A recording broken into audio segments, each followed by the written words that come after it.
రైతుల అభివృద్ధి సంక్షేమానికి కట్టుబడి కూటమి ప్రభుత్వం పనిచేస్తోందని పశ్చిమ గోదావరి జిల్లా తణుకు ఎమ్మెల్యే అరిమిల్లి రాధాకృష్ణ అన్నారు.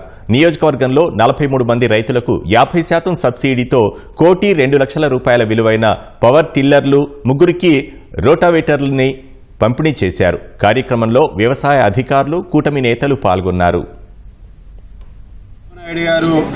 రైతు పక్షపాతిగా రైతుల అభ్యుదయం కోసం, రైతుల సంక్షేమం కోసం ఏ విధంగా పనిచేస్తారో మనందరికీ కూడా తెలుసు. ఈరోజు చంద్రబాబు నాయుడు గారి జన్మదినాన్ని పురస్కరించుకుని తణుకు నియోజకవర్గంలో దాదాపు 43 మంది రైతులకు పవర్ టిల్లర్స్ ని, 3 రైతులకు రోటావేటర్స్ ని అందించడం జరుగుతుంది.